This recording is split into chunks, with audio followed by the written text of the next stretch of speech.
Hi, my name is Allison Austin, and I am so excited to finally share my crazy volcano project with you.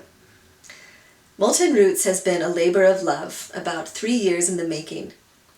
But really it began much earlier, when I was a child and I first heard about Pompeii. Since then, I have been completely fascinated with the relationships that people form with volcanoes. These huge, humbling, powerful forces that have the ability to change our lives in an instant. And yet, we live with them, we create homes, and we have communities at the base of volcanoes. I started learning about volcano mythology and stories, and I realized that all volcanoes have a different personality. They have different stories, they have a different essence. I also realized that certain volcanoes that are geographically very far apart from each other share the same story. So I started wondering if there was some kind of pattern to the location of where certain stories are distributed, if there was something in those volcanoes that was the same. So that's where Molten Roots began. I wanted to understand the seeds from which volcano mythology sprouted. Where it took me is a place that was so much bigger than volcano mythology. It took me to ancient cultures, it took me to symbolism, to sacred geometry, to the electromagnetic fields of the earth, to our relationship to time and space. I'm a scientist, I'm a geologist, so when I embarked on this project, I wanted to honor that side of myself. I wanted to stay very objective, and I didn't have any kind of expectation of an outcome. I was purely just curious. I also am a student of spirit, and I wanted to honor that side of myself as well. So this was a conscious attempt to walk the line between the worlds, to remove the lenses that I've been using to look at the world, the lenses of convention, of my education, of society, what we're told to believe in. What I found has changed my life on every level. I invite you to open your hearts and your minds and allow me to tell you a story. There is a beautiful planet in the Milky Way galaxy known as Earth. She is a great mother, nurturing and sustaining many billions of organisms, her cycles of life apparent with every breath. Her wrinkled skin is a roadmap of lines, born beneath the surface, the face of a wise elder, deeply etched with rich stories and experiences from times past. Her interior is a mysterious and fiery place, accessible to us only through molten portals that dot her surface and shape her curves, inspiring universal poetry and prayer, defining a network of meridians, veins pulsing blood out from the heart of her core to explode into the stratosphere. Volcanoes are unpredictable and uncontrollable. They grow and evolve. They breathe. They have personalities. Being in their powerful presence is both profoundly humbling and overwhelmingly intoxicating. It's no wonder that people throughout the ages have developed relationships with them. Around the world, volcanoes are still worshipped today by people of all walks of life. Are myths simply fanciful tales with no basis in reality? Or are there deeper truths woven into these age-old stories? I invite you to meet some of the more sacred and influential volcanoes of our world and decide for yourself what smoldering embers these legends contain. Our tour begins with a map. Here we can see some details of Earth's present-day skin, the terrain of both land and ocean, the boundaries between plates, and locations of earthquakes, meteor impacts, and volcanoes that have been active in the last 10,000 years. There are over 1,500 volcanoes on this map, indicated by the red triangles. Throughout time, active volcanoes have been considered sacred, but a handful are so special, so powerful, that they have an ethereal hold on our imaginations. The stories of these places are also unique, and remain strong despite the passage of time. I researched the mythologic archetypes of each one of these 1,500 volcanoes and found just around 100 whose personalities stand out among the rest. These were grouped according to the nature of their notoriety. Some of these volcanoes are the homes of the ancestors, or of the gods, or of mythical creatures. Others are rumored to be places where the lower realms can be accessed.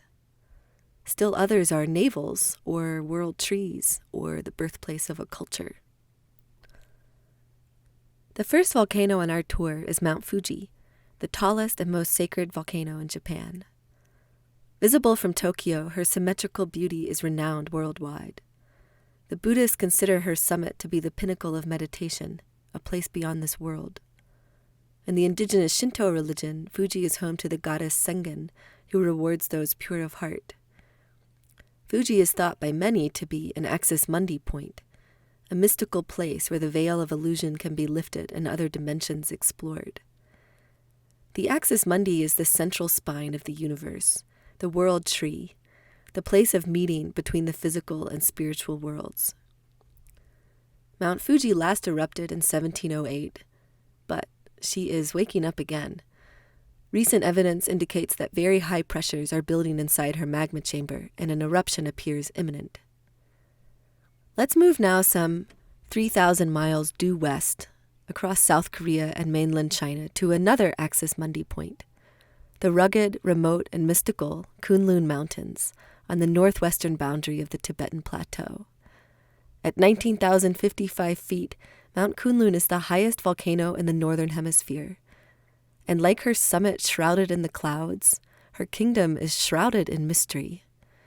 Mount Kunlun is also a mythical place, the home of gods and goddesses, and her exact location is elusive. Stories speak of a cosmic mountain, a pillar of the universe, whose base penetrates far into the earth and whose peak reaches for the stars.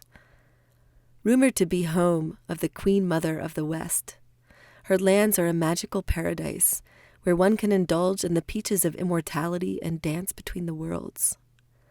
The last eruption in the Kunlun volcanic field was a small, unexpected burp in 1951. It has been quiet since.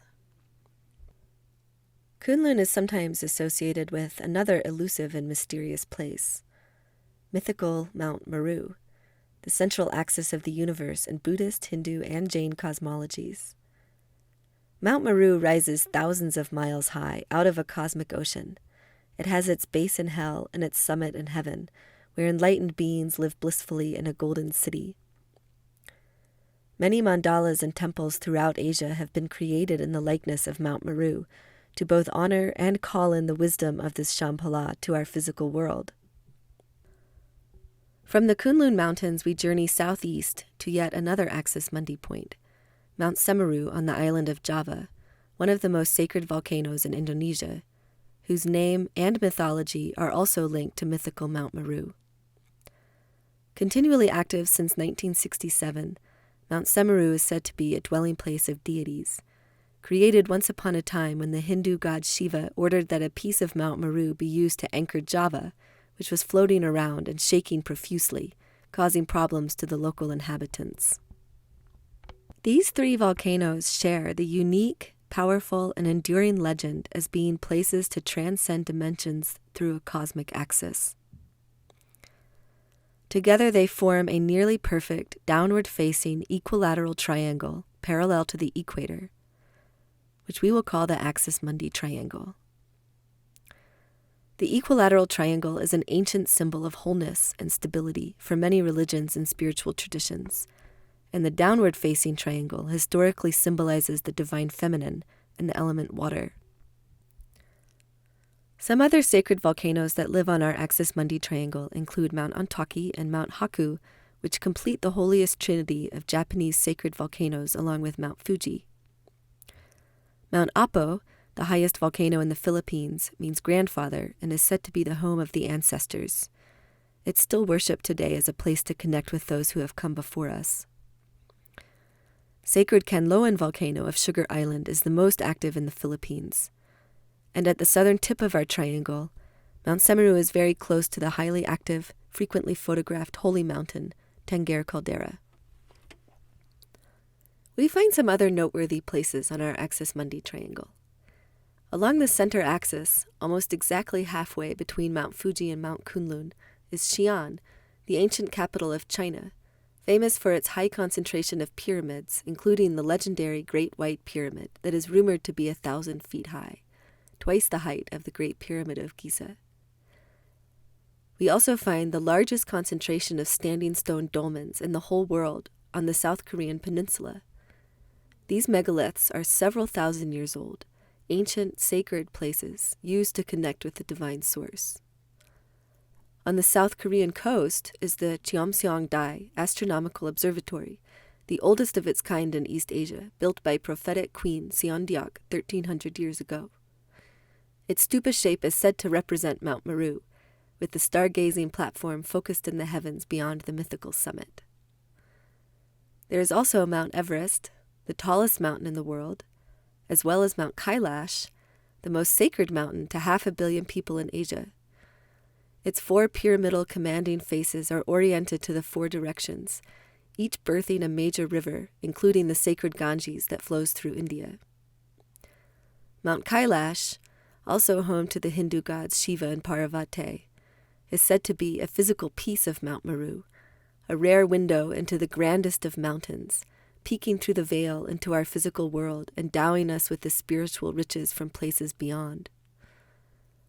Another geologic wonder, the mysterious Chocolate Hills in the Philippines, are a vast landscape of unusual conical limestone mounds up to 100 meters high, whose origins remain unclear. If we overlay a mirror image of our axis Mundi triangle on itself, we see a hexagram, an ancient sacred symbol from traditions around the world which represents the axis Mundi itself. The hexagram is used universally to represent balance, completion, and supreme consciousness, as the yin and yang, unity of the masculine and feminine energies, when ether descends into form. We see it as the Star of David, the Seal of Solomon, and the Hindu Shatkona. It appears in the Kabbalistic Tree of Life, the seal of the U.S. $1 bill, the Anahata heart chakra, and as a 2D representation of a star tetrahedron, the Merkaba, a force field of the human body, which when activated is said to act as a vehicle for ascension along the cosmic axis. This hexagram is situated on a highly spiritual part of the globe, a colorful mixture of animistic indigenous religions, Buddhism, Hinduism, Islam, Christianity, and mysticism. Its 6 points are anchored on Tibet, Mongolia, Japan, Micronesia, Indonesia, and Sri Lanka. Legend has it that the magical tear-shaped island of Sri Lanka was formed when the apex of Mount Meru broke off and tumbled to the earth's surface, blown by the wind god Vayu. The hexagram is a fractal shape. It can repeat to infinity. In 3 dimensions, it's a building block for some of the most fundamental geometries in the cosmos. If we visualize our hexagram as a star tetrahedron in 3 dimensions, it intersects the Earth's surface through its center, extending thousands of miles both above the Earth and into her core, almost like Mount Meru, connecting the upper and lower realms along a cosmic axis. The very center of this shape is located in one of the most powerful and mysterious countries in the world, China, very close to the powerhouse city of Hong Kong, home to some 7 million people. Like the DNA double helix, we can visualize the union of masculine and feminine energies within this star tetrahedron as 6 golden mean spirals, a logarithmic form seen throughout the universe, one for each point, twirling in opposing directions through the central channel, as a 3-dimensional axis Mundi, a giant reflection of the myths themselves, creating a mandala like many found throughout the world. Another name for such energy is Kundalini, twirling serpents of life force, like rivers of lava that rise through our chakras through meditation, a journey described by many yogis as the ascent to Mount Meru, with divine union achieved when the spine is energetically aligned with the cosmic axis. Ascension and enlightenment are achieved at the summit. This sacred path is projected three-dimensionally from the Sri Yantra, the mother of all yantras, one of the most ancient and powerful mandalas, representing the timeless creative principle of the universe, with a seed shape of a downward-facing equilateral triangle, just like the axis mundi triangle we began with. Our mandala passes through a number of sacred volcanoes. Starting with 4 in the Philippines, we see Mount Pinatubo, which had a powerful awakening in 1991 after a 400-year slumber. Mystical Mount Arayat, home to gods and fairies. Mount Banahaw, whose springs of holy water attract both pilgrims and climbers. And Taal, one of the most active volcanoes in the world. We see Mount Sinabung, restored to life 3 years ago after hundreds of years of quiet. And supervolcano Mount Toba, whose massive explosion 74,000 years ago was one of the largest eruptions on the planet. It caused a global winter and wiped out many civilizations of the time. Mount Toba is also home to a younger volcano named Pusuk Buhit, where many Indonesians still believe humanity descended a bamboo pole from heaven. We have Galunggung, whose eruption in 1982 educated the world about the dangers of flying through ash clouds when several planes experienced engine failure. Very active Dieng volcano complex, whose name means abode of the gods, and is home to the oldest Hindu temples on Java. Merapi, one of the most active volcanoes in Indonesia, where it is believed the spirits of their ancestors live in the volcano. In Bali, we see Agung, a very sacred active volcano also linked through mythology to Mount Meru in the cosmic axis of the world, said to be the offspring of Mount Semeru. Agung last erupted in 1963 with one of the largest explosions of the 20th century. We have holy Mount Rinjani on the island of Lombok, infamous Tambora, whose 1815 eruptions killed 71,000 people, caused the year without a summer. Asuncion in the Mariana Islands at 19.5 degrees, whose name means ascension, and very active Yasur in Vanuatu, sacred to the John Frum cargo cult. On the other side of the map, our spirals pass through Piton de Fornay, one of the world's most active volcanoes, Kartala, whose summit is haunted by the Comoros version of Bigfoot. It is rumored that only the very lucky live to tell the tale of seeing the evil giant wearing a red headband. And Odoño Lengai in Tanzania, worshipped by the Maasai as the home of God, where the women even spray breast milk on the lava to express gratitude. This unique volcano is the only one in the world currently erupting liquid limestone called carbonatite. In addition to volcanoes, many interesting places can be found in our mandala. Spiraling out from the center, we see Hong Kong, sacred Laoshan Mountain, the birthplace of Taoism, and majestic Angkor Wat of Cambodia, the largest Hindu temple in the world, built to represent Mount Meru. Near the apex of our hexagram, we find the impressive Shuangkang Sea, the hanging monastery, built into a cliff 1,500 years ago, supposedly by only one monk. Just north, we run into the famous Great Wall of China, over 5,000 miles long, which, interestingly, appears to follow our spirals from the walls beginning at the Yellow Sea along China's border with Mongolia and up and over the Tibetan Plateau, where it ultimately finds its end again on the mandala.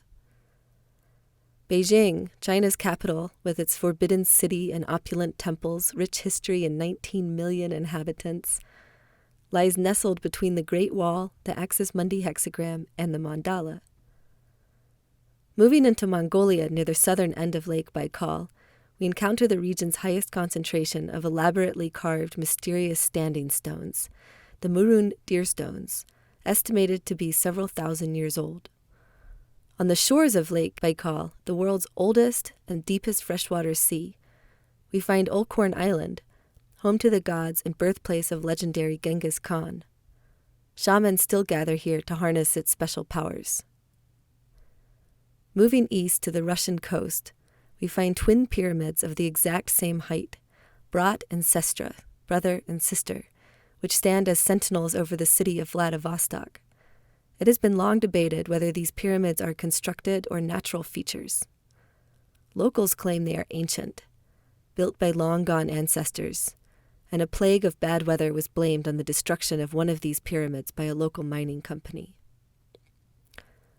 Over to India, we see Lumbini, the birthplace of Buddha, Varanasi on the Ganges, the spiritual center of India, the Khajuraho monuments, the largest group of medieval Hindu and Jain temples in the world, and Hampi, the ancient capital of India, home to some of the most sacred temples. In a remote, rugged part of Afghanistan, over 100 miles from the nearest town, but in line with Kunlun and Fuji, we stumble on the mysterious Minaret of Jam, an elegant, soaring tower over 200 feet tall, boasting elaborate geometric architecture and tiling that has been interpreted as meaning harmony and unity for all religions. Even though the Minaret of Jam stands at 6,000 feet above sea level, it once held a lantern at the very top, as if it functioned as a gigantic lighthouse.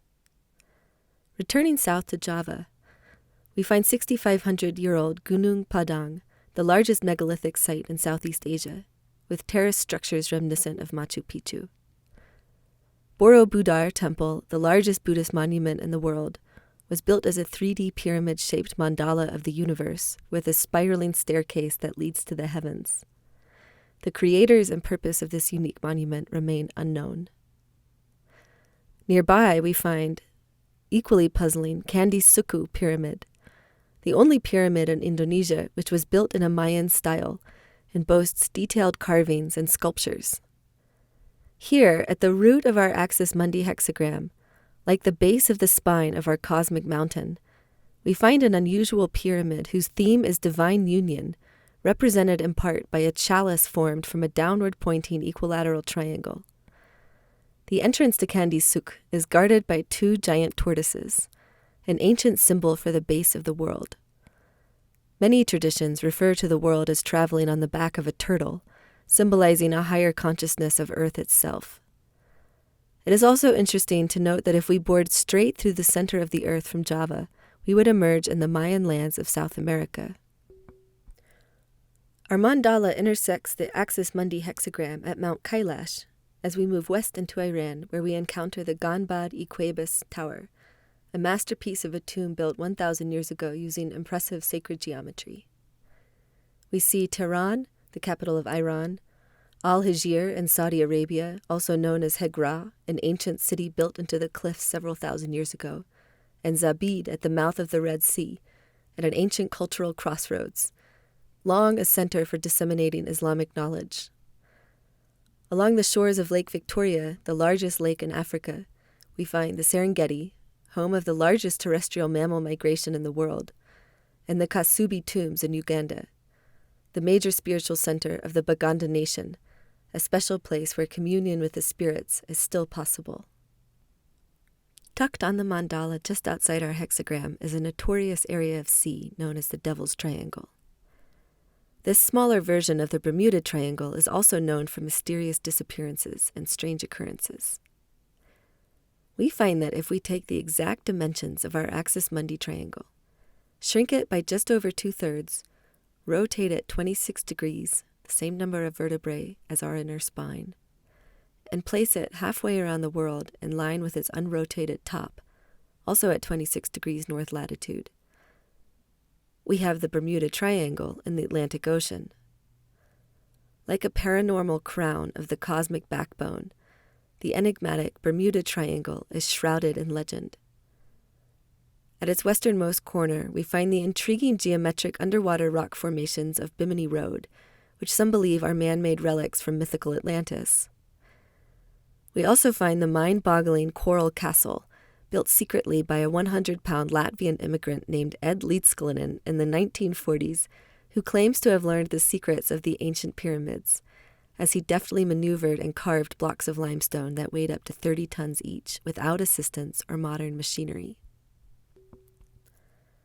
The infamous Bermuda Triangle lies between the volcanoes Hekla in Iceland and Masaya in Nicaragua, both unusual and very active volcanoes known as gateways into the fiery regions of hell. Both have been quiet for several years but are showing signs of unrest. Hekla, which was last active in the year 2000, tends to have very large eruptions with little warning. It is thought to be the gathering place of witches, the doorway through which condemned souls enter the lower realms. In ancient times, Messiah had a bubbling lava lake in its crater, which was the site of human sacrifice to appease the evil spirits. It is now studied because of its similarity to Olympus Mons volcano on Mars, the largest volcano in our solar system. Only one other volcano in the whole world is known as the Gates of Hell, Erta Ali, in the Afar region of Ethiopia, one of the most remote, dangerous, and hottest places on Earth. Like Hekla and Messiah, Erta Ali is also a very active yet unusual volcano in a geologically complex area. These three volcanoes make an upward-pointing isosceles triangle, also parallel to the equator. Like our Axis Mundi hexagram, our Gates of Hell triangle is also home to some infamous volcanoes, powerful cities, and ancient sites. Very close to Hekla is Eyjafjallajökull, otherwise known as that volcano in Iceland, which became famous when its relatively small 2010 eruption caused air traffic delays in Europe for days. Nabro volcano, close to Erta Ali in Ethiopia, was thought to be extinct when it started erupting in 2011. And Vesuvius in Italy is known worldwide as the responsible agent for the buried city of Pompeii. We also have the oldest stone circle in Britain, Castlereagh, which dates back to 3200 BC. London, the powerful capital of the United Kingdom. Paris, capital of France, with its Eiffel Tower, Louvre Pyramid, and Luxor obelisk. We see a 5,000-year-old stone circle, one of Europe's oldest, found high in the Italian Alps on Piccolo's San Bernardo mountain pass. We have powerful Rome, capital of Italy and home to the Vatican and ancient wonders like the Colosseum and the Pantheon. Pompeii, buried in AD 79, final moments preserved for eternity in the blink of an eye. The ancient city of Cyrene, known as the Athens of Africa.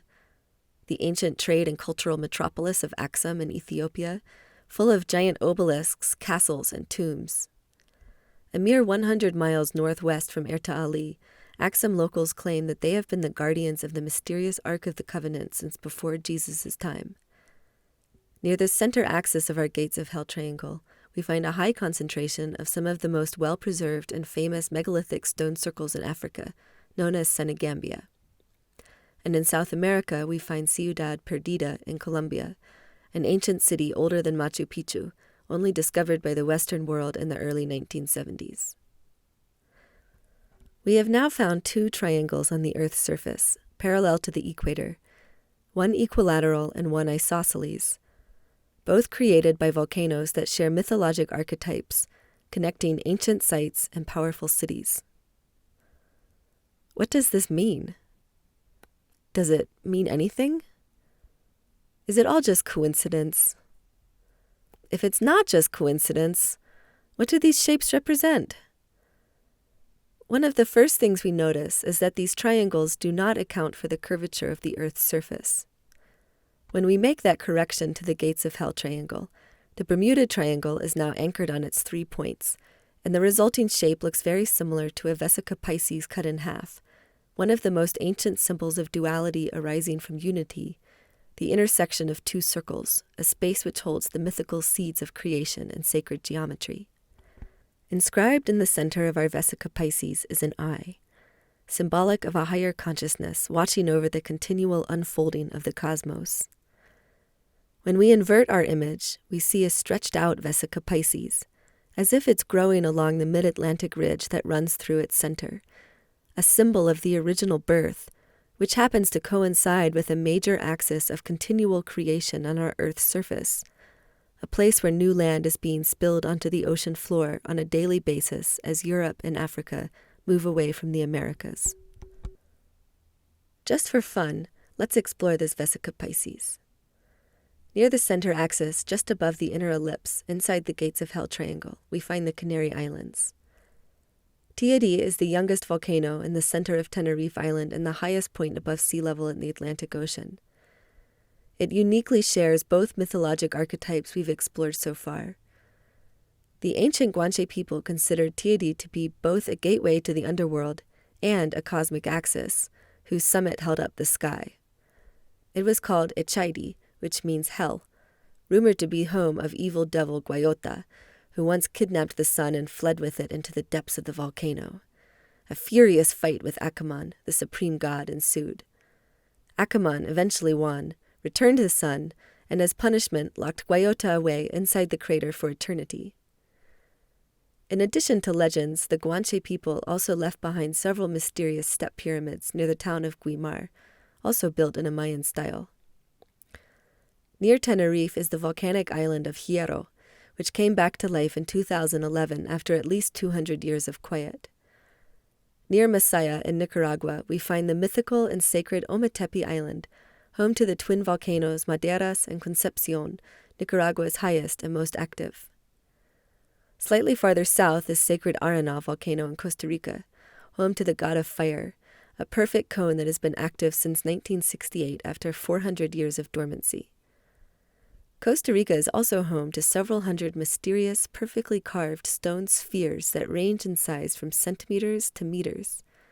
Thousands of years old, these stone balls have been linked to Atlantis and ancient stone-softening potions, magic that has been lost in our modern era. We continue on to the Sacred Mother, Parachi volcano in Colombia, and infamous Galeras, whose unexpected 1993 eruption killed several scientists collecting samples in the crater. In Ecuador, we move through Cotopaxi, Ecuador's highest and most active volcano, which houses the gods in its summit. In Peru, we find El Misti, with Incan mummies found on the summit after its last eruption in 1985. And Huayna Putina, once thought to be controlled by demons, was appeased by human sacrifice, whose giant eruption in the year 1600 caused a global winter. In Africa, we see Oldonyo Lengai again, and in the war-torn Congo, we find Nyamuragira, Africa's most active volcano, along with its sister, Nyiragongo, which towers over the city of Goma and has a history of human sacrifice as well. Our curvature corrections connect some other notable places. In Egypt, we see perhaps the most famous ancient mysterious structures in the world, the Giza pyramids, whose precision we would be hard-pressed to repeat today with all our modern technology.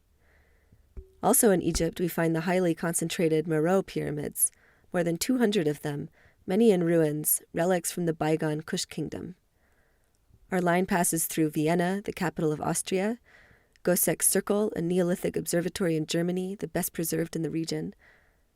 And in Bolivia, near Lake Titicaca, we find the heartland of pre-Incan civilizations and the birthplace of the Inca themselves at the ancient, enigmatic city of Tiahuanacu.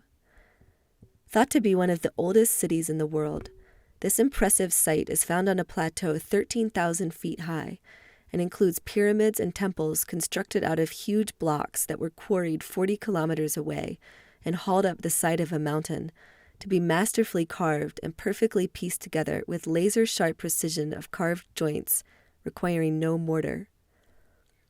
The highly advanced technologies and engineering employed in creating this ancient site still puzzles scientists today. In Africa, we see the Serengeti again, as well as Nairobi, the capital of Kenya, and one of the largest cities in East Africa. While this journey took us to some interesting places, the nature of our triangles remains unclear. Although we find them both inscribed inside the Vesica Pisces, masculine and feminine emerging as distinct entities within the whole. And this brings us back to where we started. It would seem that whatever the source of these shapes, it is not something that exists solely on the Earth's surface. What if we explore the idea that the lines defining our triangles are being projected onto the Earth's surface? It's an ancient theory that the Earth itself is a giant crystal, as above, so below, a macrocosm of the microcosm, whose structure creates an ordered grid of enhanced electromagnetic energy, connecting physical places on the surface through ley lines. To understand an energetic grid, we have to understand its language. Our ancestors, who were once much more in tune with the energies and rhythms of Earth than we are today, preserved their knowledge in symbols and stories. To discover if there is a deeper meaning to our triangles, perhaps we can find clues in the symbolism of the shapes themselves. As the hexagram reflects the mythology of the axis mundi, the upward-pointing triangle represents the divine masculine and the element of fire. Like the eye inside the Vesica Pisces, an ancient symbol of the omniscient divine masculine is the upward-facing isosceles triangle with an eye inscribed in the center. This is the eye of providence, the all-seeing biblical eye of God, the eye of the Son, of the Father. It originates from the eye of Horus in ancient Egyptian times. Christianity placed a triangle around the eye to represent the Trinity, a symbol that was adopted by the Freemasons, is associated with the Illuminati, and can be found on the U.S. $1 bill among other places around the world. When we inscribe an eye in the center of our triangle, where the center of the eye is located at the universal constant, the phi ratio of the height of the triangle, and the diameter of the eye is equal to half the height of the triangle, we find some very interesting connections. There are a few volcanoes on this eye: fiery Mount Etna in Sicily, the highest volcano in Europe, and the mythical prison of the evil monster Typhon, who was defeated by Zeus, god of the Greeks. Volcano in Italy, the namesake of the word, was attributed to the Roman god of fire, Vulcan, who is said to use volcano as his iron forge to make tools for the gods. And the volcanic Azores Islands, linked to mythical Atlantis since the days of Plato. But the most interesting volcanic feature on our eye is also an eye. A giant, reshot structure in the middle of the Sahara Desert called the Eye of Mauritania, constructed from concentric rings of all types of volcanic compositions. It's 30 miles across, such a scale that it can only be recognized from space. It's the only structure of its kind on the Earth and remains a geologic mystery. An eye for an eye. In the corner of this eye, we find ancient step pyramids on the Italian islands of Sicily and Sardinia, built similarly to the Mayan style. Monte dei Accodi on Sardinia, with its long, unusual runway, is thought to be over 4,000 years old. In Antequera, Spain, we find some of the largest and most well-preserved megalithic dolmen in Europe, also thought to be 4,000 years old. We see Madrid on our eye, the capital of Spain and major financial center of Europe, Marseille, the oldest city in France, and oasis town Gadamesh in Libya, known as the Pearl of the Desert. The eye inside a triangle is really a two-dimensional representation of an eye inside a pyramid, as can be seen on the US dollar bill, and is symbolic of the third eye, the eye of illumination that operates from inside the pineal gland, the seat of our soul, the God within. The three-dimensional tetrahedron pyramid is a Platonic solid, the universe's most stable geometric form. Like the ancient pyramids found along its borders, perhaps this pyramid, too, has a technological function. Pyramids are like antennae. They focus and channel light into spiraling vortexes, standing columnar waves of electromagnetic energy. The name itself, pyramid, means light in the middle, closely related to the symbolism of an eye in the middle of a triangle. The shape of a pyramid determines its function. The four-sided pyramid separates the unity of light into its positive and negative parts, creating a double spiral that flows in opposite directions, a balanced vortex. The tetrahedron, on the other side, channels light into a one-directional spin.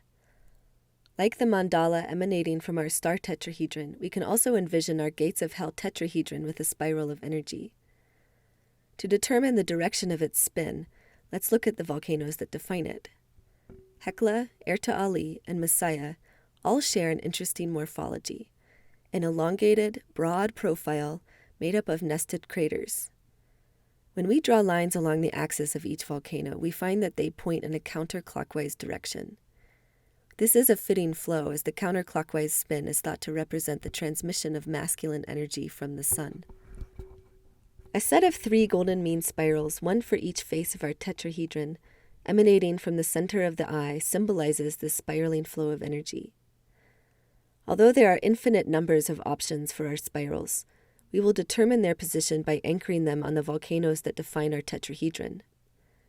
If we anchor this set of spirals to the northernmost point, Hekla, we see it curve around the bulge of Africa, finding it also anchored to the Azores, Tenerife, and Hilo, Kartala, which was also on the Axis Mundi mandala, and Kunlun, the westernmost point of the Axis Mundi triangle. Also on this spiral set are some places we've already seen: Madrid, Rome, and the pyramids of Giza, as well as places we haven't seen: Cyprus, home to many ancient ruins such as the Tomb of the Kings, which was carved out of solid rock, and the ancient settlements of Cappadocia and Turkey, 4,000-year-old cities built entirely underground. In the U.S., we see the Spiro Mounds in Oklahoma, one of the largest and most important of the ancient mound sites along the Mississippi, remnants of a mysterious advanced culture many thousands of years ago. In Amapa, Brazil, we find the Amazon Stonehenge, a rare stone circle on a hilltop that marks the solstice. And in India, our spiral passes through the majestic Taj Mahal. Rotating this set of spirals to anchor on Messiah instead, we notice that it now skirts along the Horn of Africa and the edge of the Arabia Plate, gracing the western shores of South America. It passes through Tenerife and Marrakesh in Morocco. We again see the Eye of Mauritania, the Monte de Ocaudi pyramids, and the stone circle on the Piccolo San Bernardo Alpine Pass. In the Scottish Highlands, we encounter Loch Ness, home of mythical sea creature Nessie, and the Kalanish stones rumored to have been placed by giants. Farther east, we see the ancient city of Nesebar, Bulgaria, a historic cultural center called the Pearl of the Black Sea, and Bamyan in Afghanistan, whose name means place of shining light. Ancient Buddha statues are carved into the cliffs in Bamyan, which came to the international spotlight when 2 were destroyed by the Taliban in 2001. Rotating our spirals once more to anchor on Erta Ali, they pass through the active volcano Fogo, a small island settled by the Portuguese in the early 1500s, and through the volcanic field of magical Mono Lake in California, whose last eruption was only several hundred years ago. In Portugal, we find the Almendras Cromlech, one of the largest and oldest megalithic sites in Europe, dating back 8,000 years. In England, our spiral passes through the famous Stonehenge stone circle, estimated to be 5,000 years old. We also see Mount Olympus, home of the mythical Greek gods, Gryzbynica, the largest ancient stone circle in Poland, Oslo, the capital of Norway, and the ancient city of Persepolis in Iran, whose magnificent ruins were unearthed in the 1930s. So, again, what does all this mean? If we turn again to symbols and stories, we unfold a deeper meaning of the tetrahedron. As a symbol of a higher vibration, a trinity, a divine transmission, the birth of the name Yahweh in the Jewish tradition. Yet our tetrahedron is associated with a central eye and a mythology about being the gates of hell. Couple this with an overlapping general geography as the legendary lost civilization of Atlantis in the Atlantic Ocean, rumored to be a highly evolved civilization that crashed into the sea when it became overrun by greed and immortality. And the strange connection of the Bermuda Triangle with a star tetrahedron halfway around the world. And we start to wonder if perhaps we're looking at something very real. When we examine a satellite image of Africa, we realize that the base of our Gates of Hell tetrahedron corresponds exactly with the southern boundary of the Sahara Desert. Recent research has revealed that up until 6,000 years ago, northern Africa was a lush and humid place. For some unknown reason, its weather patterns changed dramatically and abruptly to become the arid desert we know it as today, out of balance from an overabundance of fire. But what does it mean to be the Gates of Hell tetrahedron? And what happened 6,000 years ago that we appear to have lost record of? This is around the same time period as many of the ancient sites we've been looking at: enigmatic stone circles, masterfully carved temples, giant pyramids. Who were these engineers and artists? Where did they go? The mythology that has survived appears to be defining a geographic location as a portal for darkness, a corrupted masculine of sorts, divinity that was somehow taken over by the dark side. Is this possibly around the same time that the feminine, intuitive left eye of Horus in Egyptian mythology started becoming confused with the masculine right eye of Horus, oftentimes referred to as the evil eye, a symbol associated with fear and power, distorted by the shadow of the masculine, creating a suppression of the divine feminine around the globe. What if, prior to this time, our tetrahedron was in fact a doorway to the divine masculine, the light that is the sun? Is it possible to return to that state of pure illumination by healing the inner divine masculine in ourselves as well as our world? Can we use this knowledge to transform the testosterone-laden, ego-driven energy that currently shapes our reality away from guns and violence and fear and back into peace, harmony, and balance? When we step back, we realize that a line drawn through the center of our eye connects with the top of our axis mundi triangle, falling along the same 35-degree north latitude as Mount Kunlun and Mount Fuji on the upper edge of the feminine tetrahedron half of our star tetrahedron. Interestingly, the ancient Silk Road more or less follows along this line between Europe and Asia, an ancient highway for not only goods but culture and religion as well. The volcanoes on this route include mythical Mount Damavand in Iran, the highest mountain in the Middle East, a perfectly symmetrical snow-capped pyramid towering over the capital city of Tehran. To this day, the mountain is said to be a keeper of divine secrets about immortality, while Zoroastrian writings speak of a three-headed dragon chained inside. We pass through supervolcano Santorini, whose last major caldera-forming eruption is linked mythologically to the sinking of Atlantis, a catastrophe that is rumored to have happened in one night of earthquakes and floods. In the United States, we find Sunset Crater in Arizona, the youngest volcano in the area. Corn prints have been found in nearby spatter cones, evidence of offerings from the indigenous Sinagua people at the time. Some notable places on this connector include the Algerian Tiaret Jadars near the center of our eye, heavily plundered pyramid-shaped tombs. And just in front of the eye corner, we find the unique megalithic temples of Malta, over 6,000 years old, constructed with giant blocks and extreme precision. Moving along the ancient Silk Road trading route, we again pass through Cyprus.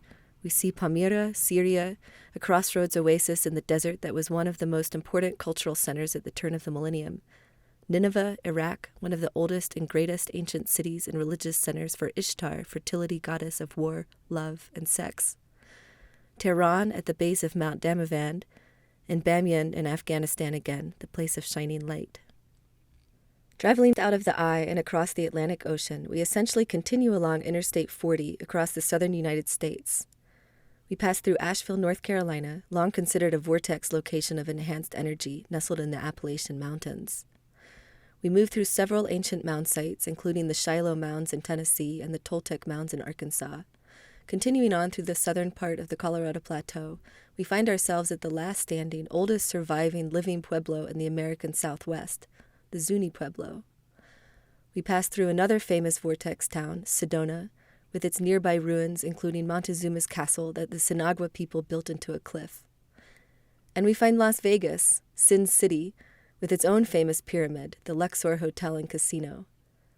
Moving toward the coast, we encounter Badwater Basin in Death Valley, California, the lowest place in the continental United States, and find the Pacific Ocean at magical Big Sur, where cliffs meet crashing surf. Our Gates of Hell Pyramid and Axis Mundi star tetrahedron are connected in other significant ways. Linking the corner of our eye with Sri Lanka, we again see the Pyramids of Giza. We also find Mount Horeb in Egypt, the sacred location where it is said Moses received the Ten Commandments, a place worshipped in Christianity, Islam, and Judaism. In crossing over Saudi Arabia on the way to the Arabian Sea, we again encounter the ancient cliff city of Al-Hijr. Another interesting connection begins at Hekla and travels through Central Europe. Gosek's Circle, Vienna, Nesbar on the Black Sea, and Cappadocia. Also in Turkey, we see some of the oldest known human-made religious structures. Göbekli Tepe, a 12,000-year-old buried megalithic complex created from giant blocks carved on a remote hillside. Moving through Mesopotamia, considered by many to be the cradle of Western civilization, we pass through a host of ancient places, including Baghdad, the capital of Iraq, the Great Ziggurat of Ur, the region's most well-preserved gigantic step pyramid built 4,000 years ago by the Sumerians.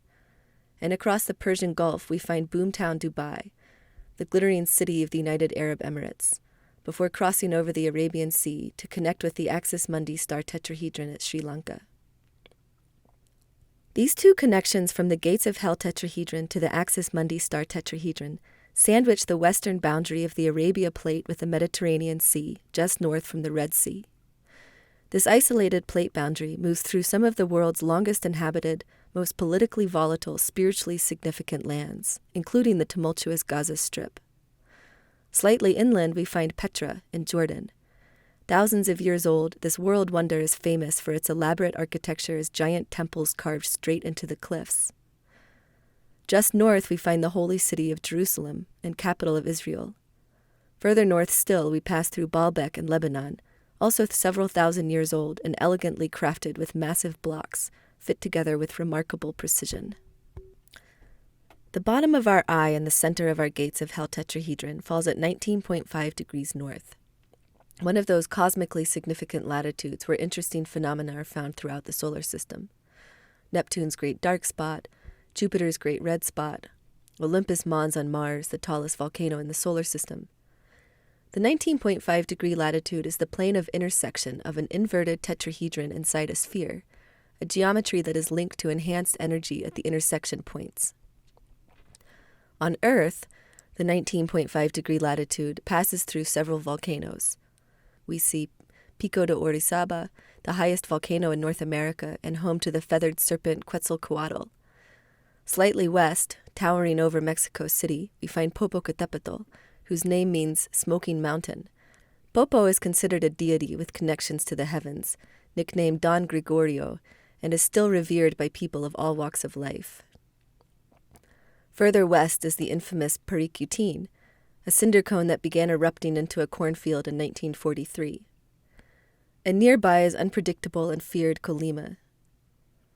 Moving across the Pacific Ocean, we encounter Kilauea on the mystical Big Island of Hawaii, the most active volcano on the planet and home to the infamous fire goddess Pele, who is worshipped to this day. On the other side of the ocean, we again see Asuncion and the Mariana Islands. Continuing west, our line falls just south of the center of our Axis Mundi star tetrahedron, a significance we will return to shortly. A few notable places along the 19.5 degree north latitude include the mystifying Plain of Jars, the Ellora Caves near Mumbai, some of the most famous rock-cut architecture in India, the Gebel Barkal Pyramids in Sudan, part of a somewhat mysterious concentration of over 200 small pyramids near the Nile River, built several thousand years ago. And we see Mexico City, the capital of Mexico, which is also home to the legendary pyramids at Teotihuacan, some of the largest in the Americas, built to represent Orion's belt and said to be a fundamental part of local creation stories. Anchored on this powerful latitude by the Hawaiian volcanoes, we find a third tetrahedron, formed from a perfect equilateral triangle stretching across the Pacific Ocean. The southern point is created by New Zealand's Tongariro volcano, the most sacred mountain in New Zealand to the indigenous Maori people. Tongariro is a volcanic massif that includes two other active volcanoes, Naraho, which last erupted in 2007, and Ruapehu, which has been waking up just recently. Tongariro itself just erupted in November 2012 for the first time in over 100 years. Our third point lies to the east, dormant Teravaka volcano on Rapa Nui, Easter Island, a triangular island itself whose oldest name means both navel of the world and land's end. This ancient hotspot, the most remote inhabited island in the world, is home to one of the world's greatest mysteries: how its ancient people carved and transported the giant moana, standing heads that litter the island's perimeter. The center point of our tetrahedron is a tiny island named Moorea, near Tahiti, that resembles a heart-shaped anthurium flower with a towering volcanic plug rising up out of the center of the island, a remnant of its formation several million years ago. Moorea contains many ancient mare, temples and stone pyramids. And if you dug a tunnel through the earth and exited at the other side, you would find the Giza pyramids in Egypt. Each of these islands are very old and are constructed by overlapping flows from different volcanoes. A few of note include Sacred Mauna Kea in Hawaii, which at 14,000 feet is the tallest mountain in the world if measured from the ocean floor. It's home to Pele's rival, Poli'au, the snow goddess, and is holy to Hawaiian people as the navel of the universe. Even modern-day Hawaiians throw their children's umbilical cords into sacred Lake Waiau, the world's highest permafrost lake, not far from the many observatories now located on the summit. On the island of Maui, we find magical Haleakala, House of the Sun, also considered sacred to Hawaiians. Located on New Zealand near Tongariro is one of the world's largest supervolcanoes, Taupo, whose gigantic eruption 26,000 years ago sent the world into a global winter, and who is said to be due for an eruption in the not-too-distant future. About halfway between New Zealand and Hawaii, we find Savi, said to be the soul of Samoa, and Ta'au, known as the birthplace of the Polynesian people. Now we have a third tetrahedron, located halfway between the other two, defined by numerous volcanoes whose stories relate to creation and the divine feminine. This area of the world is also associated with a mythical lost land that has captured imaginations, Lemuria, older even than Atlantis, said to have been inhabited by very high vibrational and loving beings with extremely advanced technological capabilities. Lemuria is also rumored to have sunken into the sea after its inhabitants became corrupted. Have we stumbled onto a clue about this lost civilization? Is this a counterpart to the Atlantic Ocean's divine masculine? As the yin to the yang, let's nest sets of 3 golden spirals traveling in a clockwise direction, consistent with ancient symbolism of the divine feminine. If we anchor this set of spirals to Easter Island, the oldest volcano of the 3, we find that they also anchor to Tongariro in New Zealand and Popocatépetl in New Mexico. Our spirals follow along the curving East Pacific rise to the south, a divergent plate boundary in the middle of the Pacific Ocean. To the north, they brush against the Aleutian Islands, and to the east, they follow along the shoreline of the Lower Americas.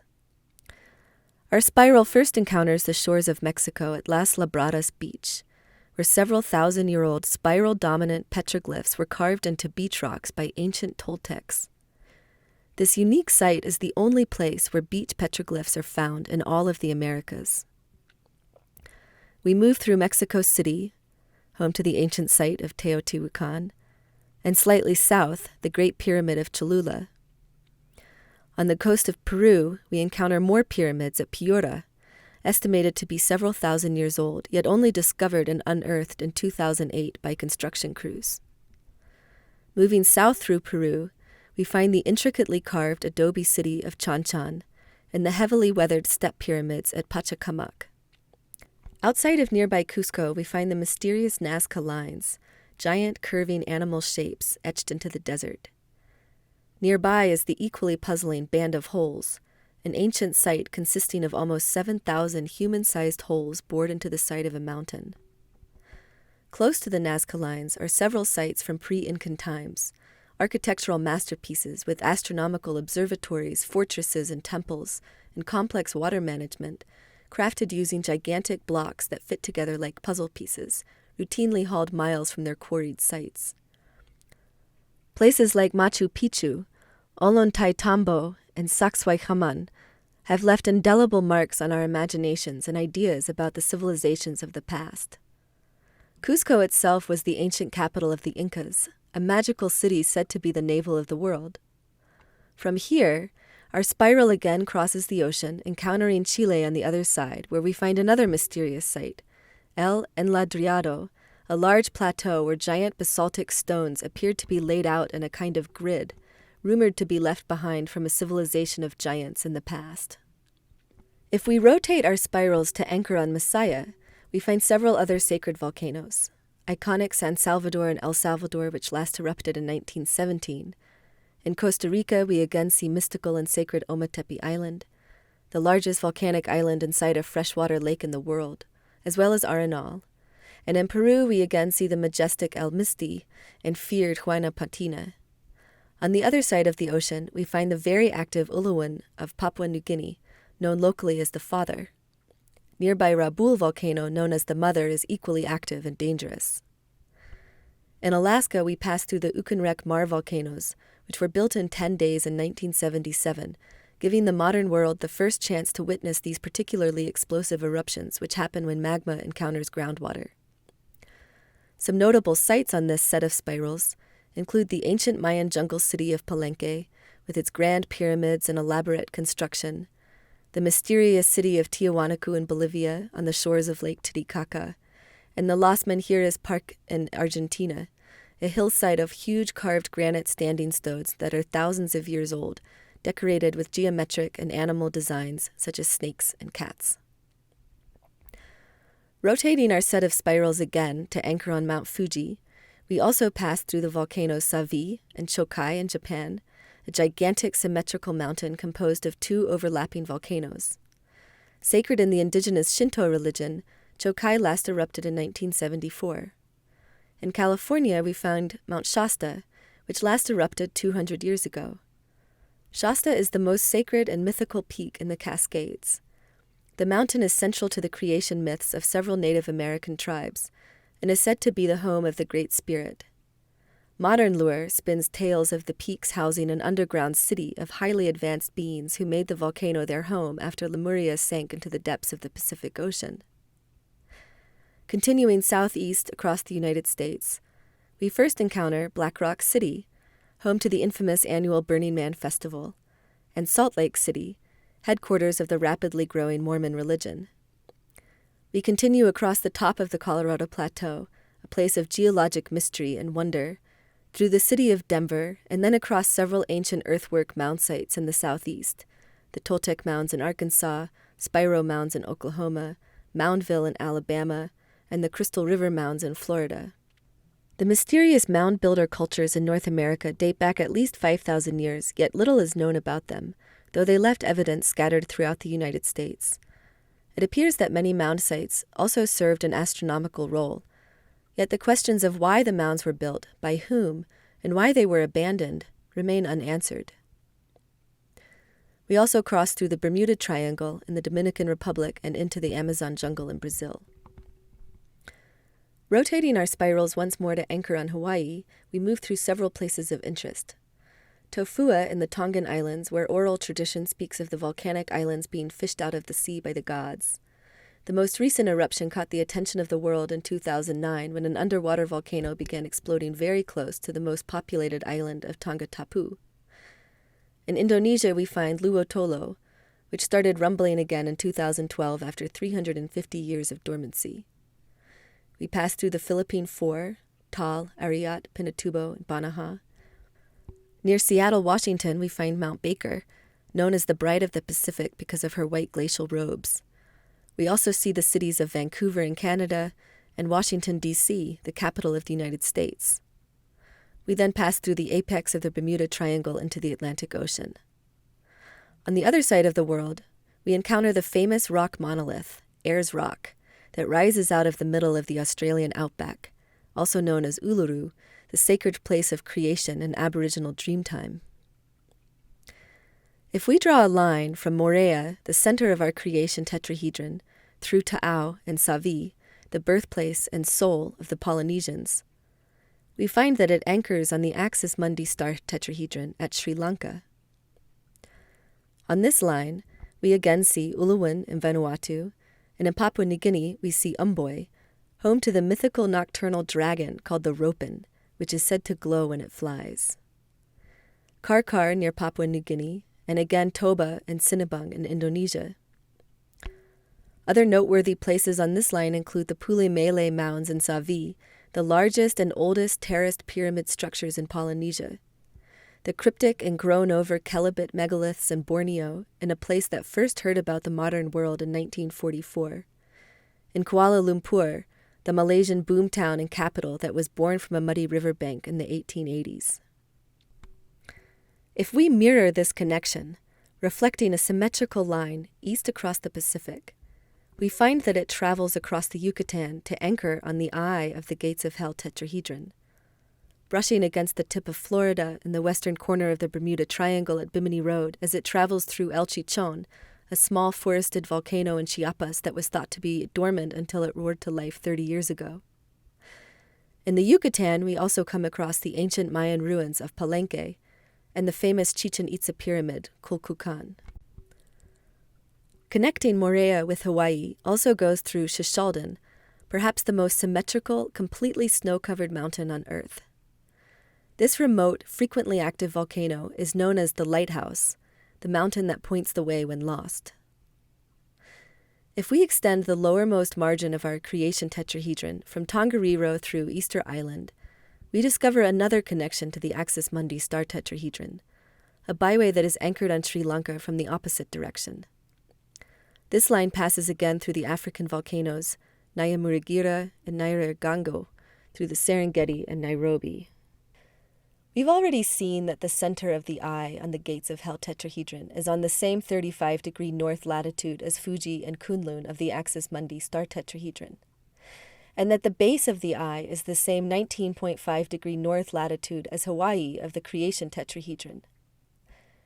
If we extend additional lines from the top of the eye at 48 degrees north and the center and the top of the Axis Mundi star tetrahedron at 22 degrees north and 45.5 degrees north, we discover that our three geometries are connected via a symmetrical highway of sorts that wraps around the northern hemisphere. The top of our highway follows the U.S.-Canada border and includes the notable volcanic trinity of Mount Rainier, Mount Baker, and Mount St. Helens near Portland and Seattle in the Pacific Northwest of the USA, all mythologically significant, potentially very destructive volcanoes. In Mongolia, we discover the Har Togu volcano, thought to be extinct until it started coming back to life again in 2002. Local legend says the volcano is inhabited by a dragon. Other notable sites along this line include Chief Mountain, sacred to many Native American tribes on both sides of the border; St. Anne de Beaupré Church in Ontario, widely hailed as a place of miracles; the European cities of Paris, Munich, and Vienna, as well as the Brittany Stones in France, a high concentration of 6,500-year-old megalithic structures and stone circles. We see the walled Viertel Pyramid in Austria, the only such structure in Central Europe, and Marahelva Ridge in Luhansk, Ukraine, a 6,000-year-old religious complex discovered by schoolchildren 10 years ago. The line through the center of the Axis Mundi hexagram also extends through Hong Kong and Mecca, the holiest city in the Islamic world, as the birthplace of Prophet Muhammad in AD 600. And in the Nubian desert of Egypt, we find the stone circles of Nabta Playa and two giant rock temples of El Simbel, carved out of the mountains over 3,000 years ago to honor Pharaoh Ramesses II and his wife Nefertari. Again, what does this all mean? Through our exploration of volcano mythology, we found three significant archetypes that have to do with travel to other dimensions: the cosmic tree whose central axis connects all the worlds, the gates of hell, which serves as a portal to the lower dimensions, and the creation center of the world, which connects us to the earth wisdom. The legacies of these key volcanoes define physical locations on the globe, tetrahedrons, sacred geometry whose shapes not only symbolize the archetypes themselves, but also appear to have an energetic, three-dimensional quality to them. These tetrahedrons are connected in various fascinating ways that link mysterious places, powerful cities, and ancient sites all around the world. Could all this just be coincidence? Or is something greater and more mysterious at work here? The cultures who preserved these mythologies are separated by large physical distances, yet they share many similar traditions and stories, held within an animistic framework that is based on a belief in the divinity of nature and the powers of humanity. These cultures are each richly rooted in ancient shamanic practices, whose common core views everything as energy, including our bodies, thoughts, and experiences through time. Healing can be achieved using age-old techniques, practiced with the intention of achieving balance and harmony in our third-dimensional state. Many such communities that are connected with the natural cycles speak of energetic ley lines that encircle the planet, electromagnetic grids that can affect our physical reality. Extending back to Atlantean times, legend speaks of secret maps held within the high priesthood that charted these ley lines, mapping both the coordinates and mathematical systems through construction of pyramids, temples, and other earthworks around the world, as a GPS system of sorts. There have been numerous attempts in modern times to map the Earth's ley lines, the most well-accepted being the world grid developed by Becker and Huygens in the early 80s, built on compatibility with the Platonic solids, the 5 fundamental shapes who all have an equal number of faces meeting a vertex and can fit in a sphere. The world grid is created from a complex dodecahedron-icosahedron spherical geometry based on the work of Buckminster Fuller. The idea that the Earth is a giant crystal is not new. In shamanic worldview, the reflection of the macrocosm and the microcosm is part of the Great Order. Just like the crystals that make our rocks, the planet itself has a crystalline nature. In alchemy, the icosahedron represents water and the color blue, regeneration. And the dodecahedron represents ether and the color white, that which shapes and unites all material elements. They are a perfect alchemical match for planet Earth. Ancient Chinese stories are of Lung Mei earth energies, a white tiger and a blue dragon, whose paths circle the Earth and can be harnessed and used for harmony and balance. When we overlay the world grid on our map, we can shift our shapes to see if the geometries overlap in any way. We find that if the axis mundi triangle is rotated slightly and dropped southwest, it fits perfectly on a node point of the western coast of Australia. And if the creation triangle in the Pacific Ocean is rotated clockwise from Easter Island, it's an almost perfect fit within the world grid. However, the gates of hell triangle does not fit as easily into this grid. Its base is too wide. The mid-Atlantic ridge running along the central axis of our gates of hell triangle pushes the European and North American plates away from each other at an average rate of 2.5 centimeters per year. Assuming that this rate has stayed constant through time, our gates of hell triangle would have fit within the geometry of the world grid around 26 million years ago during the Oligocene epoch, at the tail end of a major extinction event in Europe. 26 million years is also the average length of time between major extinction events, according to scientists. The reason for this cyclic reduction in species is not known, but has been attributed to everything from ice ages to volcanic eruptions to the seasonal passing of Nemesis, the Death Star. 26 million years is a fractal of the 26,000-year precession of the equinoxes, a cycle measured by an even smaller fractal, the Mayan calendar. The Mayans are a modern people that hold a very old wisdom. For thousands of years, they have employed 2 calendars simultaneously, a 13-moon, 365-day solar calendar, and a 260-day sacred Tzolk'in calendar. Unlike our Gregorian calendar that is based on our movement around the sun in linear time, the Mayan calendar system reflects a higher degree of synchronization to natural cycles, charting our connections to other heavenly bodies and preserving a more complex definition of time. Both quantum physics and astronomy confirm that time is anything but linear. In fact, the nature of time and space is one of the most poorly understood phenomena of the universe. Yet we know they are inextricably woven, a tapestry of galactic mystery. On December 21, 2012, the winter solstice sun lined up with the galactic plane for the first time in 26,000 years, a time that marked the end of one cycle and the beginning of a new one in Mayan belief. 2 other major cycles ended on that date, the 104,000-year cycle of the fourth sun, as well as the 5,125-year long-count cycle of 13 Baktun, an age that coincides with many of the pyramids and ancient mysterious structures found around the world. The Mayan calendar itself did not end in 2012. It simply recorded a major transition in our location of time and space, a time shift, if you will. The Mayans believe that we are in the process of transitioning into a higher galactic frequency, which officially began on the 26th of July, 2013. The first day of a new calendar within the new cycle. When we remember our location in the fabric of time-space, we remember our cosmic connections, our relationships with other cosmic bodies, journeying together through the universe at breakneck speeds.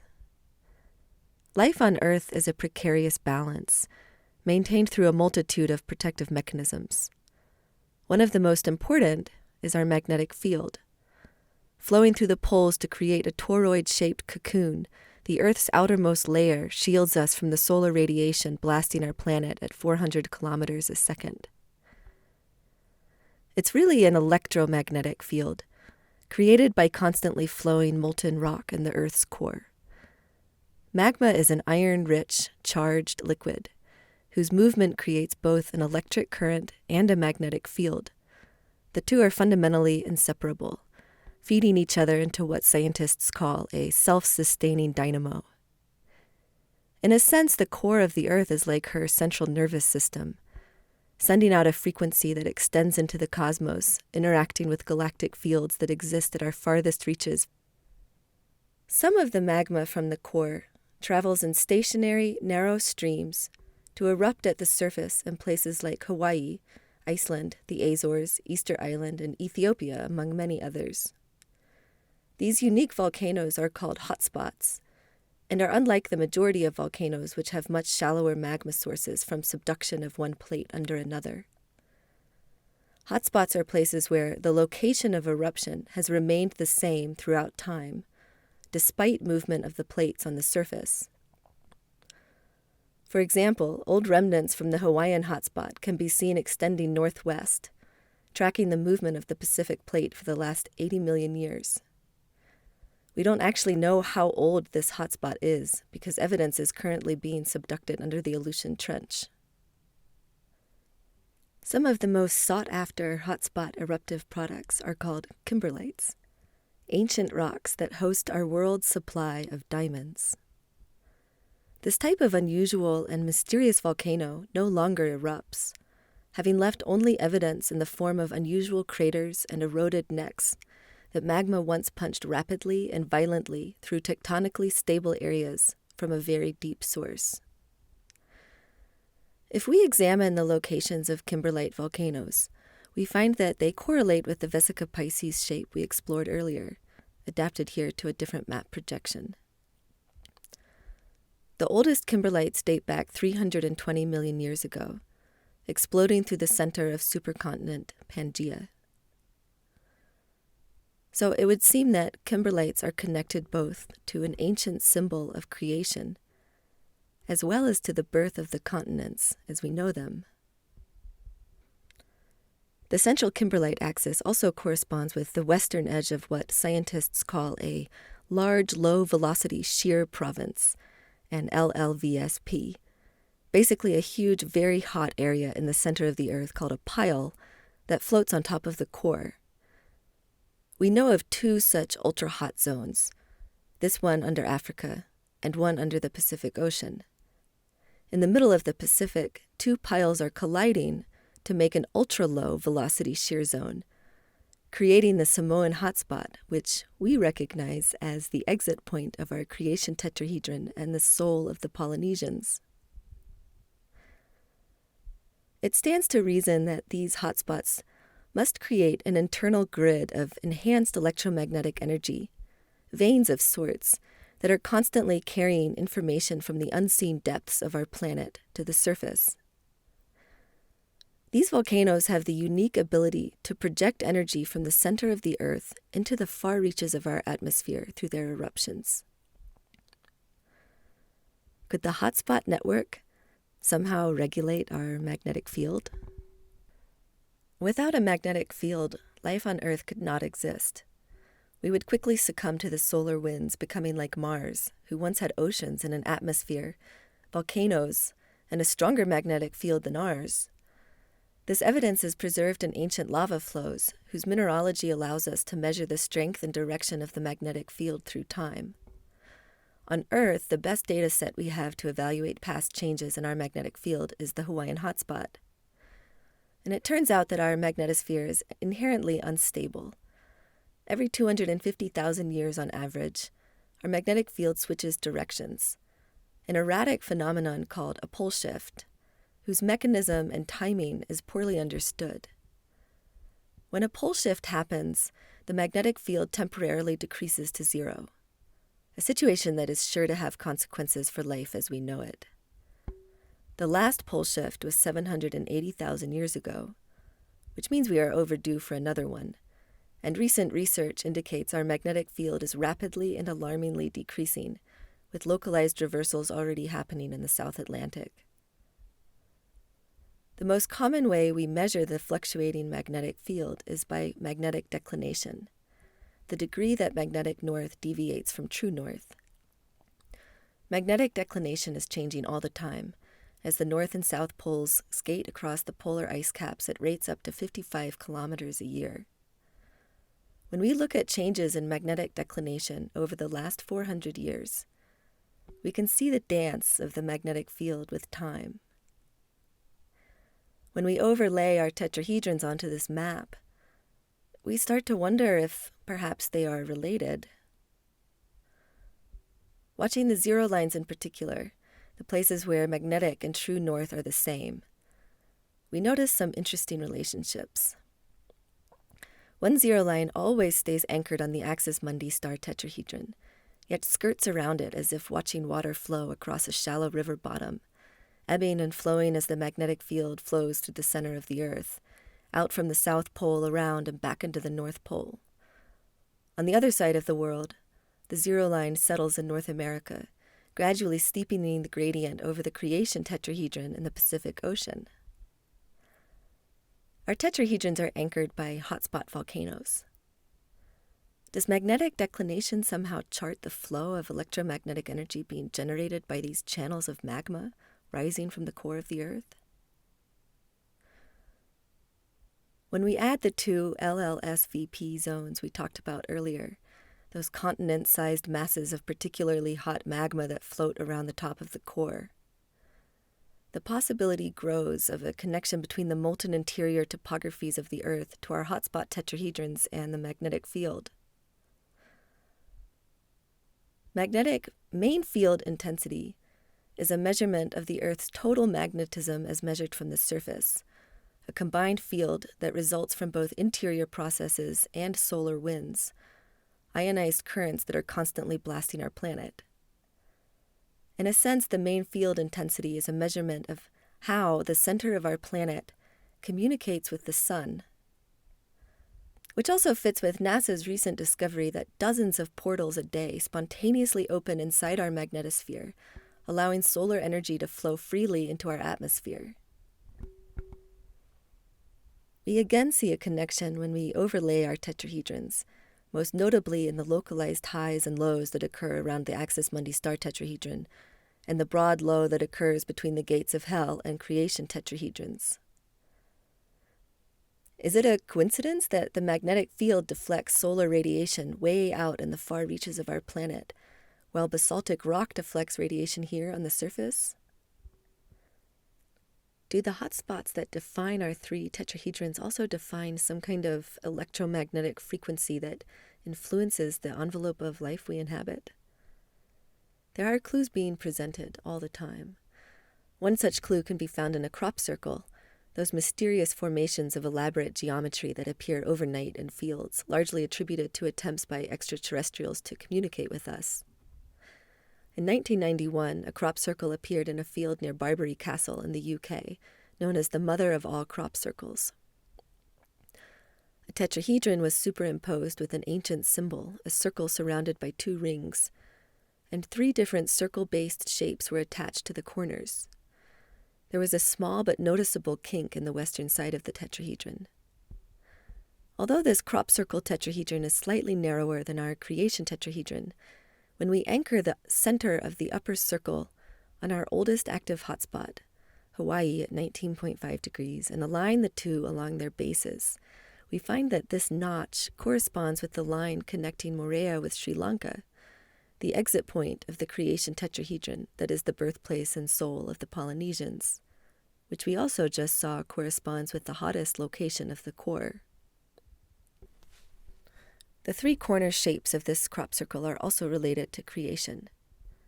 The pinwheel shape to the north has been interpreted as an approximation of the flower of life, the seed of all creation, a sacred geometry symbol found carved into several ancient sites, fitting for one of the oldest sites of creation on the planet. The choppy spiral is thought to represent the Fibonacci sequence, our physical world's approximation of the universal perfection found in the golden mean, extending from the tetrahedron at an angle of 108 degrees, a sacred number to many traditions. Its symbolism is also fitting for its location. Hinging on Easter Island, it's a mirror of the complex plate boundaries of this area in the Pacific. And the circle with a line is a shape that suggests the limitless possibility of new life emerging from the egg. This line is exactly the length of New Zealand when extended out of the same corner of the creation tetrahedron. If we draw a right angle from the end of this line, it connects Tongariro with the Axis Mundi star tetrahedron. The total area of this crop circle is 31,680 square feet, said in the Bible to be the size of New Jerusalem, a city of the Golden Age when God's kingdom is again to be returned to the people. In Genesis, it also says that the Ark of the Covenant, the highly sought-after and mysterious power source that connects man with divine, will again appear on the 17th day of the 7th month, the same day that this crop circle was formed. There is a theory that the Ark of the Covenant is the Holy Grail, associated with the inverted tetrahedron, the first womb, the divine feminine, a symbol of eternal life, an elixir for immortality. Could this crop circle be giving us a clue about the nature of this force and how we might access it? The circles emanating from the center resemble an antenna, as if the tetrahedron is emitting energy of a particular frequency. Is this a hint about the true nature of our three tetrahedrons? Is it possible that they function to broadcast the electromagnetic frequencies defined by their mythologic archetype? Are they somehow power sources that use magma pathways as energetic transmission channels? We notice that the direction of the pinwheel spirals over Hawaii is the same as the spirals we examined earlier emerging from the creation tetrahedron. Such clockwise spirals emerge from a central, counterclockwise spin, like a screw being loosened, pulling energy up from below. In this way, we can view the creation tetrahedron as a transmitter of the Earth's frequencies, her umbilical cord with humanity. On the other side of the world, the gates of hell tetrahedron has counterclockwise spirals emerging from a clockwise spin, as a screw being tightened downward, projecting energy from above into the Earth, a transmitter of cosmic frequencies onto the earthly plane and down into the core. The cosmic spine connecting all dimensions and energies would then broadcast all possible frequencies. Is it also possible that the pyramids, obelisks, and other structures found around the world were built to harness and manage these powerful fields? It is clear that our ancestors were highly advanced in their understanding of mathematics, astronomy, and physics.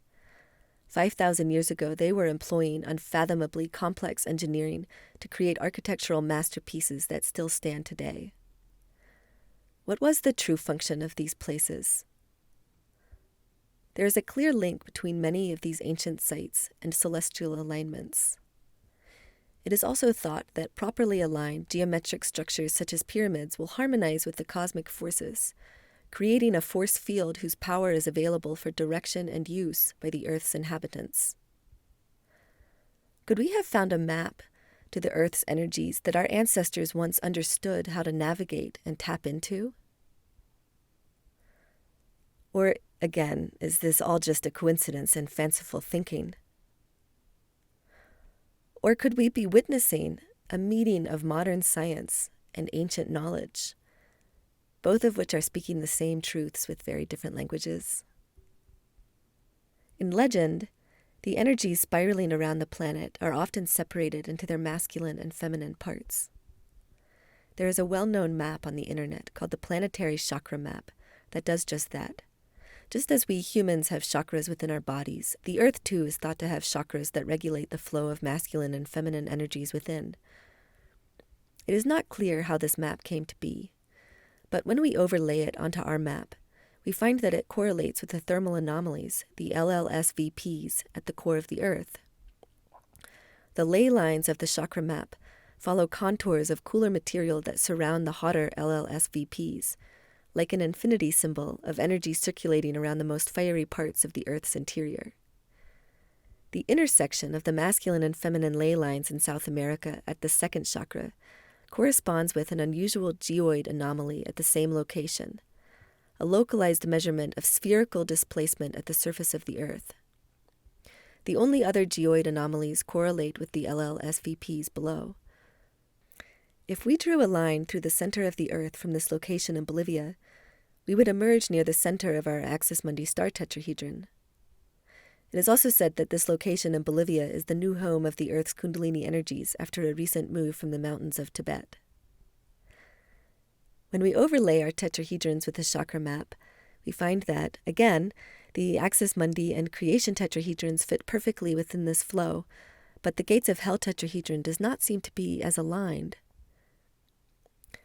Let's return to the idea that the gates of hell tetrahedron represents a doorway into the shadow of the divine masculine, a power source of lower frequencies, a portal into the dark realms. For many centuries, the feminine voice has been silenced and devalued by such a masculine force, which rules through ego-driven fear and power. As if seeing this process unfold, we watched the magnetic declination of the Pacific Ocean lose its connection to the creation tetrahedron as the gradient steepened over the last 400 years. Interestingly, this is the same period of time in which the Freemasons and Illuminati became powerful secret societies, associated with the symbol of an eye inscribed inside a triangle, and whose members are also members of the ruling elite.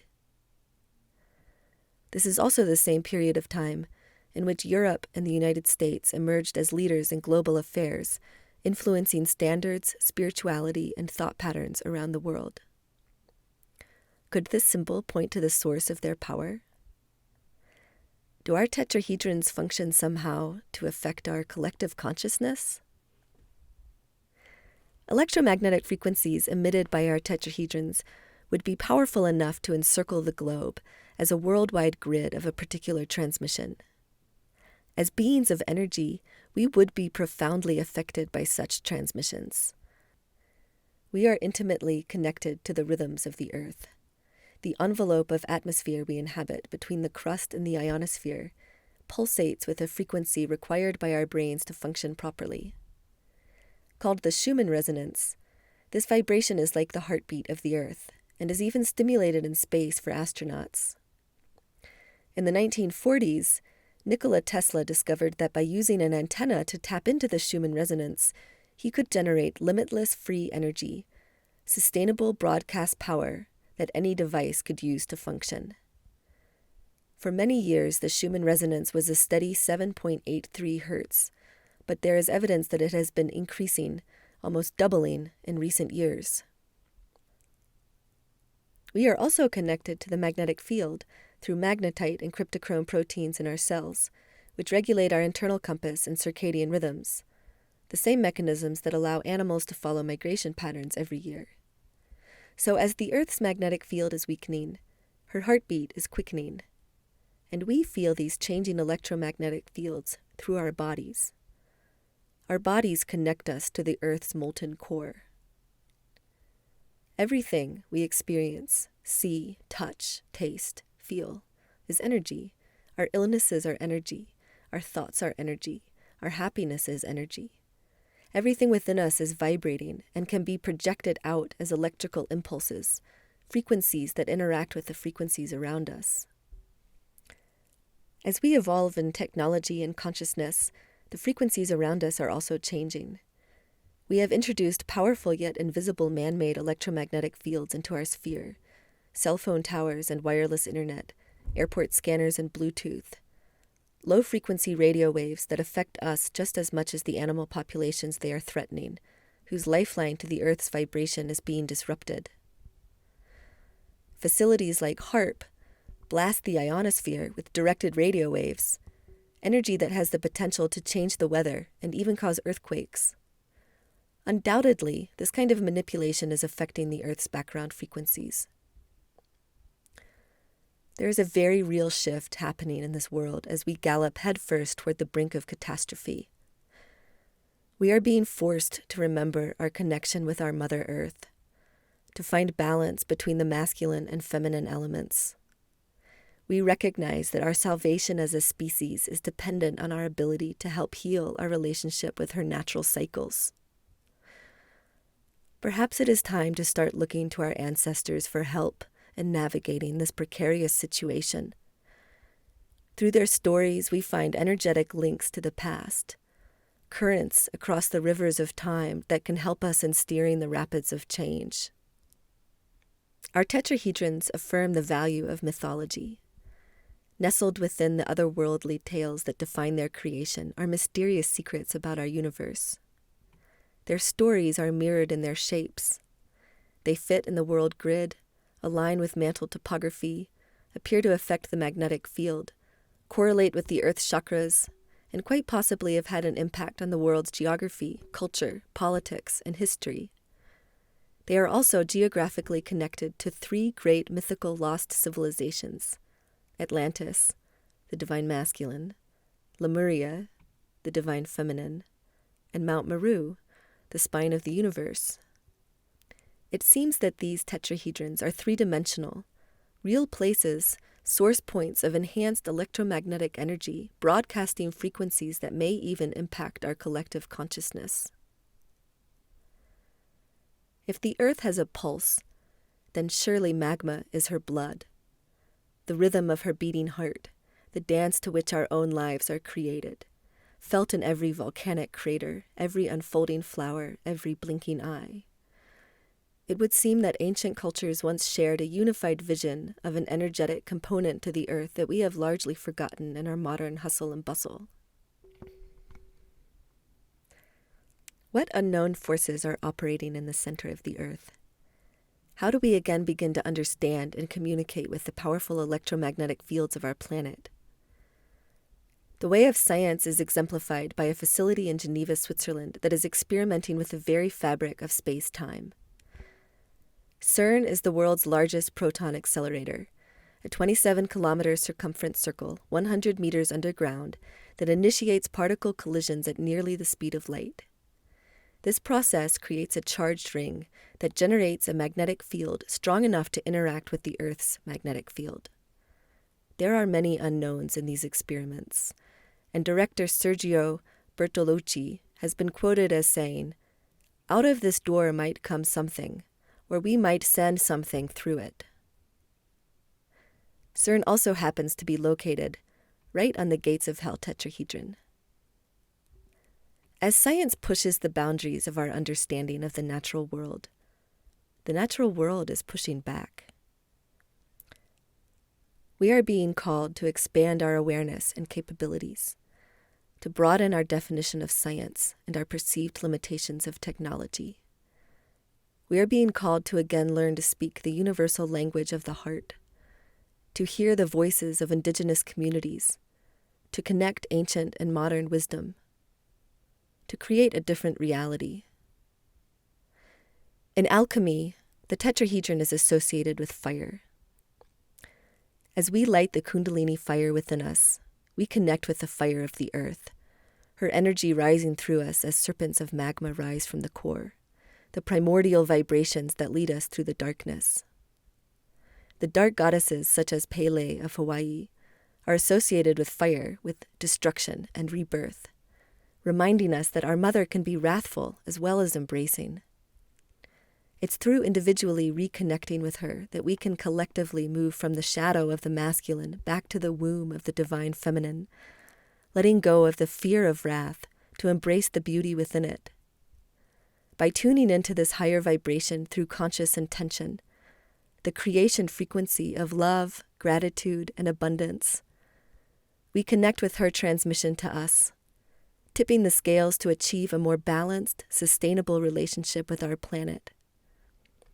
The earth is alive, and she is speaking to us. She is a giant ball of light, a crystalline entity, sailing through space, sustaining life through her breath of tides of death and rebirth. Are we ready to put down our weapons and change our stories? We have the power and the technology to generate free energy for every soul living on this earth. We have the power and the technology to provide healthy, organic food to everyone.